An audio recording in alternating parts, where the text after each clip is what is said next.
चलिए, नमस्कार दोस्तों, आप सभी का स्वागत है आपके अपने YouTube channel CT MRI application में।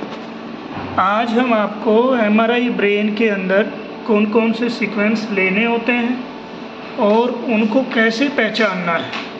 ठीक है, तो कुछ दोस्तों का सवाल था कि भाई MRI के अंदर कौन कौन से सीक्वेंस और उनको कैसे पहचानें। ठीक है, तो हम कोशिश करेंगे मोटा मोटा सभी सीक्वेंस के बारे में बताने की कोशिश करेंगे और उनको आपने पहचानना कैसे है, किस सीक्वेंस में पैथोलॉजी कैसी दिखाई देगी और कौन कौन से सीक्वेंस और क्यों चलते हैं, इन सब के बारे में थोड़ा डिस्कस करते हैं। ठीक है, डिटेल में नहीं जा पाएंगे क्योंकि डिटेल में तो बहुत सारा फिजिक्स होता है इसका, लेकिन हम कोशिश करेंगे एक मोटी मोटी चीज़ें आपको समझाने की कोशिश करेंगे ताकि आप लोग ख़ास करके वो दोस्त जो MRI अभी सीख रहे हैं जिनको इतना इसके बारे में नॉलेज नहीं है, तो ख़ास करके उसके लिए था। तो सबसे पहले मैं आपको बता दूं MRI ब्रेन जो आपने करना है, MRI ब्रेन के अंदर आपने जो प्रिकॉशन जो पेशेंट की जो हर बार जैसे आप लेते ही हैं कि पेशेंट से पहले पूछो कि भाई कोई मेटल इम्प्लांट तो नहीं है, कोई पेस मेकर तो नहीं है, कोई भी ऐसी कोई क्लिप व्लिप तो नहीं लगी हुई है। ख़ास करके जिन पेशेंट्स को पेस मेकर लगा हुआ है तो उन पेशेंट को आपने बिल्कुल भी MRI में लेना नहीं है, चाहे वो MR कंफर्टेबल ही क्यों ना हो पेस मेकर, क्योंकि अगर MR कंफर्टेबल कोई पेस मेकर है भी तो उसकी सेटिंग करनी होती है उसको, जहाँ जिस कंपनी से वो पेस मेकर लगा है उस कंपनी का जो सर्विस इंजीनियर आके उसकी कुछ क्या कहते हैं कि उसकी कुछ सेटिंग्स होती हैं वो करनी होती है। तो आप ऐसे मत करो, उसको अवॉइड ही करो। ठीक है, तो ख़ास करके जैसे पेशेंट को किसी को हाइपरटेंशन है, हाइपरटेंशन है, चक्कर आ रहे हैं, बहुत ज़्यादा सर में दर्द हो रहा है, तो उस केस में करते हैं, या किसी को चोट लग गई है, ब्लीड है, इन्फार्क्ट है, ये सब देखने के लिए। ठीक है, चलिए हम शुरू करते हैं। अब इसके अंदर MRI ब्रेन के अंदर देखिए ये सीक्वेंस लेने होते हैं। सबसे पहले आपने एक स्कैनो लेना होता है। ठीक है, स्कैनो लेने के बाद में आपने एक ये सीक्वेंस T2 फ्लेयर, उसके बाद में T2 एक्जियल, T1 फ्लेयर या T1 एक्जियल बोल दो या T1 फ्लेयर बोल दो, GRE सीक्वेंस जो होता है इसके अंदर, ये GRE सीक्वेंस तब सबसे ज़्यादा इम्पोर्टेंट ब्रेन के अंदर इसलिए हो जाता है कि यही एक सीक्वेंस ऐसा है जो आपके हाई ब्लड प्रेशर वाले पेशेंट होंगे तो उनमें ये पता करने के लिए है कि पेशेंट को इन्फार्क्ट है कि ब्लीड है। इन्फार्क्ट और ब्लीड के अंदर मैं आपको मोटा सा एक चीज़ बता देता हूँ। इन्फार्क्ट जहाँ पे होता है वहाँ पे ब्लड की सप्लाई नहीं हो रही होती है, उस एरिया में ब्रेन के अंदर या ब्रेन के अंदर उस एरिया में ब्लड सर्कुलेट नहीं हो रहा है, कहीं पे थ्रोम्बोसिस है, कहीं रुकावट है, तो वो डिफ्यूजन के अंदर आपका हाइपर इंटेंस आएगा, बिल्कुल एकदम से चमकता हुआ। और जो ब्लीड होगा तो ब्लीड ये GRE सीक्वेंस ही आपको बताएगा कि भाई ये इन्फार्क्ट है कि ब्लीड है। इन्फार्क्ट होगा तो ये GRE के ऊपर कुछ आएगा ही नहीं, बिल्कुल रूटीन से आएगा। और अगर ये ब्लीड है, मान लो कि कोई आर्टरी रैप्चर हो गई है, ब्लीडिंग हो रही है पेशेंट को, मोटी भाषा में अगर बोले तो कहते हैं ना कि पेशेंट को ब्रेन हेमरेज हो गया, तो हेमरेज है तो ये ब्रेन GRE के अंदर आपका हाइपो इंटेंस आएगा। हाइपो इंटेंस का मतलब है कि ये ब्लैक ब्लैक दिखाई देगा आपको। ठीक है, तो ये हो गया GRE। उसके बाद में ये होता है डिफ्यूजन, DWI भी बोलते हैं इसको, डिफ्यूजन वेटेड होता है। ये B वैल्यू जो होती है, अब जैसे इसके अंदर आप देखो 1000 B वैल्यू है। ठीक है, B वैल्यू से मतलब आपका हो गया है कि जो हमारे हाइड्रोजन और प्रोटॉन्स जो ब्रेन के अंदर फ्लो कर रहे होते हैं, तो जहाँ पे इन्फार्क्ट होता है, जहाँ पे ब्लड का सर्कुलेशन नहीं होता है, वहाँ पे ये फ्रीली वहाँ पे मूव नहीं करते, वहाँ पे रिस्ट्रिक्शन हो जाती है। तो इसलिए वो एरिया डिफ्यूजन के ऊपर हाइपर इंटेंस आएगा। हाइपर इंटेंस का मतलब है कि बिल्कुल चमकता हुआ आएगा, सफ़ेद सफ़ेद दिखाई देगा डिफ्यूजन के अंदर।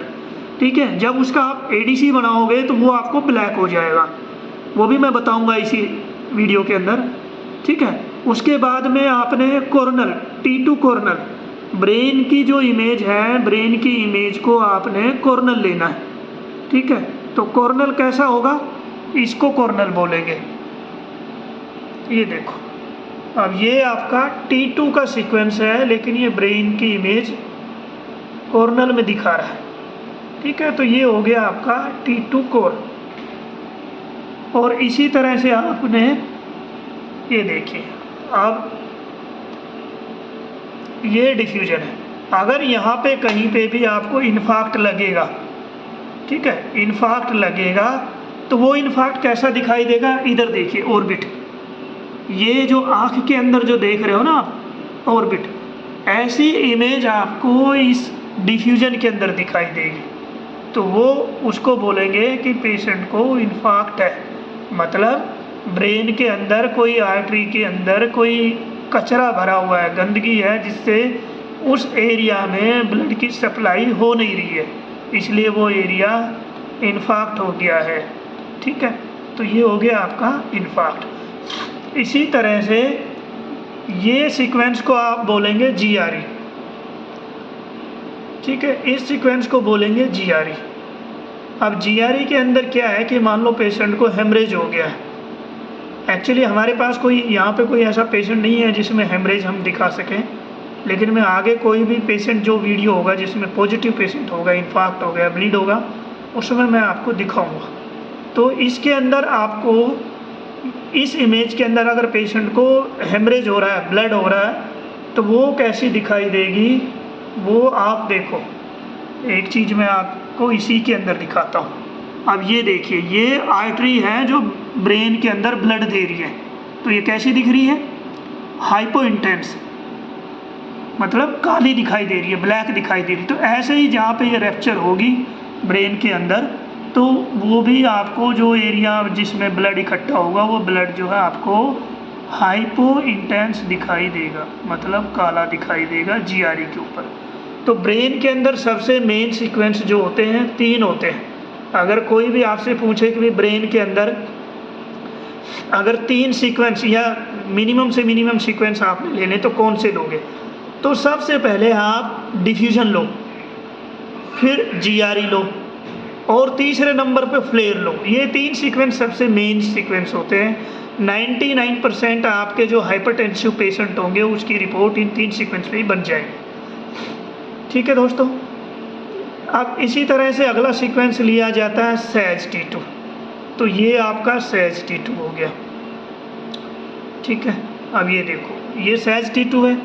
अब ये कॉर्पस कलोजम हो गया, ये वाला जो एरिया होगा, mid brain, pons, high cerebellum, ये सब चीज़ें इसमें T2 के अंदर दिखाई दे रही हैं। अब मोटी सी बात ये है कि चलो ये तो हो गया कि आप ब्रेन के अंदर इस सीक्वेंस को बोलेंगे फ्लेयर, ठीक है। फ्लेयर मतलब जो ब्रेन के अंदर जो इजाद हुआ था, इसका शुरुआत हुआ था फ्लेयर, जैसा कि इसके नाम से ही पता चलता है, FLAIR, फ्लेयर। F से फ्लूइड, F से आपका बनेगा फ्लूइड, I से इन्वर्जन रिकवरी जो IR जो है, और A से एटेन्यूएट, फ्लूइड इन्वर्जन रिकवरी वाले जिसमें, ठीक है। तो उसके अंदर कैसा दिखाई देगा। अब ब्रेन के अंदर क्या है कि ग्रे मैटर, वाइट मैटर, ठीक है। तो ये देखो, अब इसके अंदर जो है ये है आपका वाइट मैटर, लेकिन वाइट मैटर वाइट जैसा नहीं दिख रहा है, ग्रे दिखाई दे रहा है, ठीक है। उल्टा है ना, इन्वर्जन रिकवरी जैसा हम बोल रहे हैं, इन्वर्जन रिकवरी। तो ये देखो, ये है वाइट मैटर और ये है ग्रे मैटर। तो वाइट तो ग्रे जैसा दिखाई दे रहा है और ग्रे वाइट जैसा दिखाई दे रहा है, समझे। तो ये हो गया आपका फ्लेयर। अब फ्लेयर के बाद में ये आपका आ गया T2। अब देखो, अब T2 के अंदर क्या हो रहा है कि ये देखो, ये आपका वाइट मैटर है, इसमें भी सेम वैसा ही है, लेकिन ये थोड़ा सा लाइट है, ठीक है। ये ग्रे है ये वाइट है। और ये बीच में देखो आप, थर्ड वेंट्रिकल के अंदर CSF जो भरा हुआ है वो कैसा दिखाई दे रहा है, ब्राइट दिखाई दे रहा है, चमकता हुआ। तो T2 ब्रेन के अंदर जहाँ जहाँ पे भी आपको CSF दिखाई देगा वो ब्राइट दिखाई देगा। ये देखो, इनको बोलते हैं गायरी। तो ये जितनी भी गायरी हैं सभी के अंदर CSF फिल हुआ पड़ा है, ये गायरी हो गई। और ये कोर्टेक्स हो गए, ठीक है, ये एरिया कोर्टेक्स कहलाएंगे। तो ये आपका हो गया T2 वेटेड, T2 एक्जेल, ठीक है। इसमें जो है CSF ब्राइट दिखाई दे रहा है।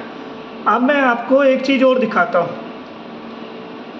अब जो हम आपको जो डिफ्यूजन सबसे मेन जो चीज़ है, अब डिफ्यूजन के अंदर आपका मान लो इन्फार्क्ट है तो ब्लैक हो जाएगा, और सॉरी हाइपर इंटेंस, मतलब चमकीला एकदम डॉट सा ऐसा दिखाई देगा, ठीक है, सफ़ेद।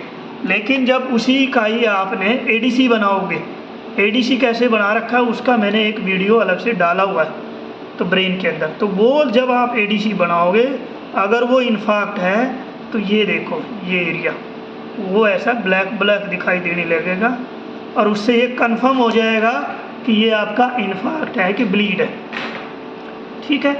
तो एक चीज़ ऐसे भी आप पता कर सकते हो कि इन्फार्क्ट है कि ब्लीड है। अब इधर आइए, ये मैंने कोशिश किया है आपको समझाने के लिए। अब इसमें 4 सीक्वेंस मैंने एक साथ डाउनलोड करें, ठीक है, और मैं कोशिश करूँगा चारों को एक साथ आपको बताने की। तो सबसे पहले अब आप इधर आइए, ये फ्लूड है, सॉरी फ्लेयर, इन्वर्ज हो रहा है ना, देखो ये फ्लेयर है, ये क्या है, ये आपका T2 है, और ये T1 फ्लेयर T1 एक्जियल है, और ये आपका GRE सीक्वेंस है। अब आप कह रहे होंगे कि भाई GRE कैसे है, वो GRE ऐसे, देखो GRE में मैंने बताया था ना कि जो ब्लड वेसल्स जो हैं वो काली दिखाई देंगी, हाइपो इंटेंस दिखाई देंगी, ये GRE है, ठीक है। और ये T1 है।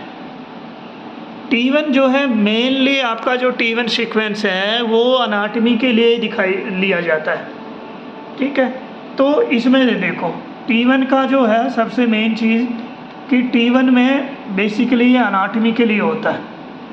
अब वाइट मैटर कैसा होना चाहिए, वाइट होना चाहिए। अगर वो T1 है, अनाटमी देख लिए तो भाई जो जैसा है वैसा ही दिखना चाहिए ना, तो वो T1 में जो जैसा है वैसा ही दिखाई देगा। अब ये देखो, ये है आपका वाइट मैटर, तो ये कैसा दिख रहा है, वाइट ही दिख रहा है। लाइट कह सकते हो, लाइट वाइट है, और ये ग्रे है तो ग्रे जैसा दिख रहा है, ये CSF है ये, ठीक है। तो इस तरह से आप, अब ये आप देखिए, ये आपका फ्लेयर है, इन्वर्ज है, और ये T2 है। तो T2 के अंदर फ्लूइड कैसा दिखाई देता है, ब्राइट दिखाई देता है, चमकीला, वाइट कह सकते हो। तो ये देखो, ये ऑर्बिट के अंदर जो CSF जो फ्लूइड होता है वो, तो ऑर्बिट कैसे दिख रहा है, वाइट दिख रहा है। ये देखो फ्लेयर T2 T1 GRE। अब T2 पे जो CSF है वो ब्राइट दिखाई देगा, ये डार्क दिखाई देगा, डार्क ब्लैक, ठीक है। तो इस तरह से आप सीक्वेंसेस को पहचान सकते हैं। तो ये तो हो गया आपका ब्रेन के अंदर। तो ब्रेन में कौन कौन से सीक्वेंस, सबसे पहले आपने स्कैनो लेना है। स्कैनो के बाद में अगर स्ट्रोक प्रोटोकॉल जैसे बोले तो डिफ्यूजन ले लो, सबसे पहले GRE ले लो, ठीक है। डिफ्यूजन हो गया, GRE हो गया, T2 फ्लेयर हो गया, फिर T2 ले लो। सेम उसी के मतलब जो T2 कोर आपने जो लिया है, T2 के अंदर जो आपको अनाटमी भी पता चलेगी, ये देखिए इसमें अनाटमी भी पता चल रही है, और साथ में अगर पेशेंट को कोई पैथोलॉजी है तो वो भी पता चलती है। तो T2 भी देखा जाए तो बहुत मेन जो सीक्वेंस होता है, ठीक है। तो सबसे पहले स्कैनो लेंगे तीनों में, फिर आप फ्लेयर ले लीजिए, डिफ्यूजन ले लीजिए, GRE ले लीजिए, T2 एक्जियल, ठीक है, T2 एक्जियल हो गया। फिर उसके बाद में कोर में एक सीक्वेंस चाहिए, आप सहज ले सकते हो, फ्लेयर सहज ले सकते हो, फिर जो सहज T2 ले सकते हो, T1 ले सकते हो। और अगर उसी जो डिफ्यूजन है उसी का ही आपने ADC बनाना था। इस तरह से ये आपके हो गए हैं ब्रेन के सीक्वेंसेस, क्या क्या लेना होता है और क्यों लेना होता है, ठीक है। और अगर जिनको लगता है कि ब्रेन की जो पोजीशनिंग वगैरह ब्रेन करना कैसे है, तो वो मैं आपको नेक्स्ट वीडियो में MRI ब्रेन करना कैसे है वो भी मैं बताता हूँ, प्लानिंग कैसे करनी है। तो ये बेसिकली ये मोटी मोटी इन्फॉर्मेशन थी कि आपने अगर MRI ब्रेन जो करना है उसको कैसे करना है, कौन कौन से सीक्वेंस लेने, ठीक है। चलिए, धन्यवाद।